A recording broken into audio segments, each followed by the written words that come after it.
the address by the president in Murang'a was in fact in confirmation of the agreements. The president was merely saying that they are implementing the agreements they agreed upon, and it was incumbent upon his deputy to assist his president in confirming that they were implementing the agreements. That is the purpose of the video. That is the purpose of those agreements.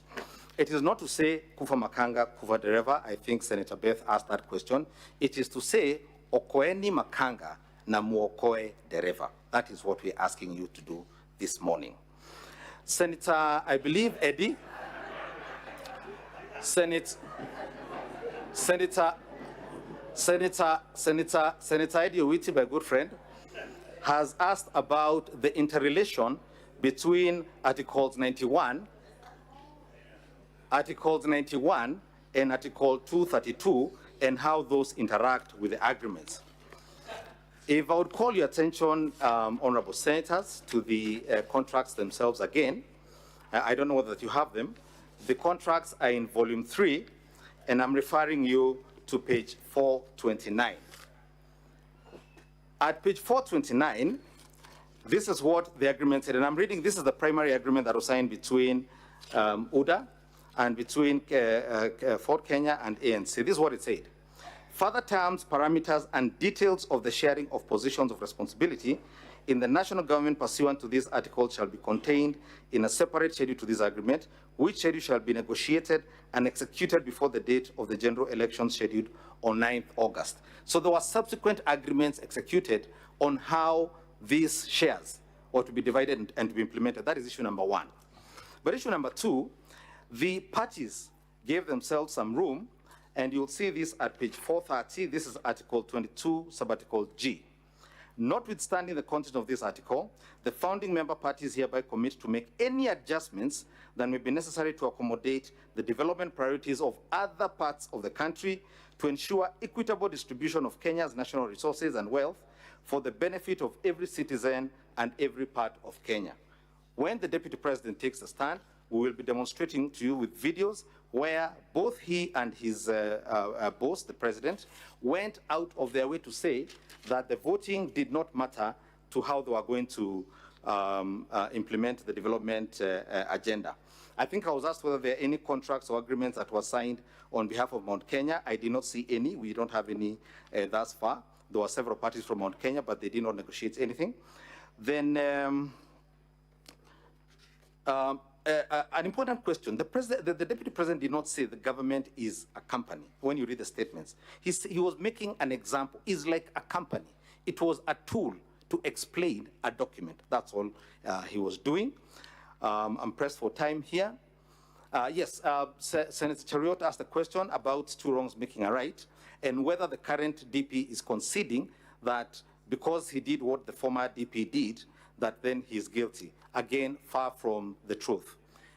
We are asserting, when you read the documents, the documents at page 412, this is the article where the president spoke, the former deputy president spoke in Moyale. This is what he said.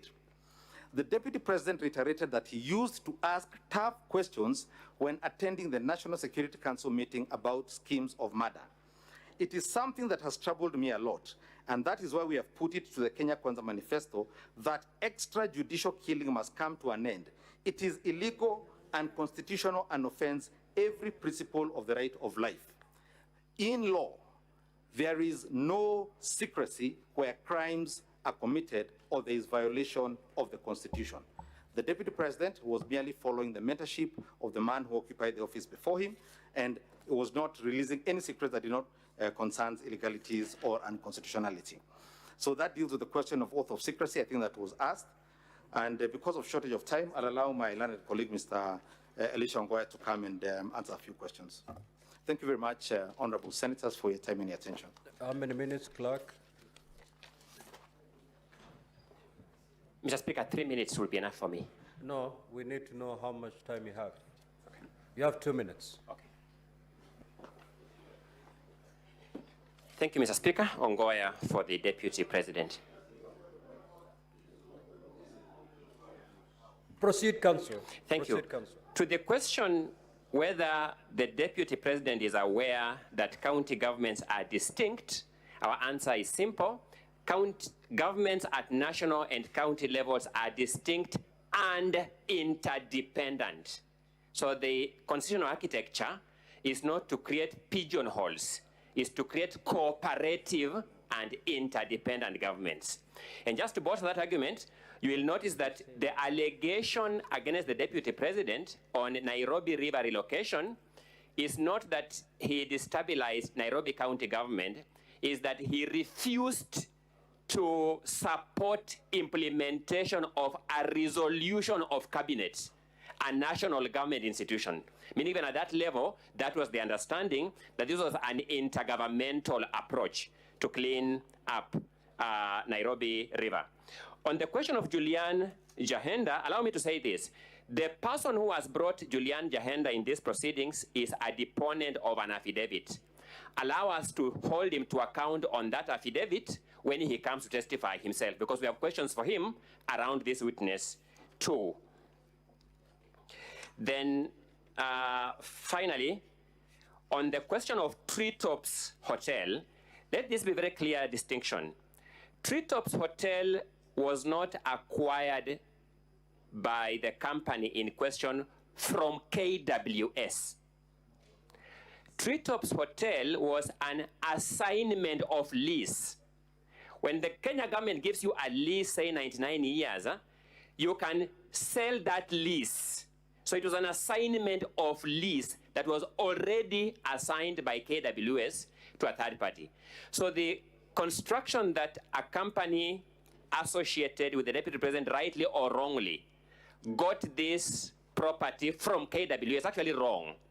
There was a completely different private property that had a lease.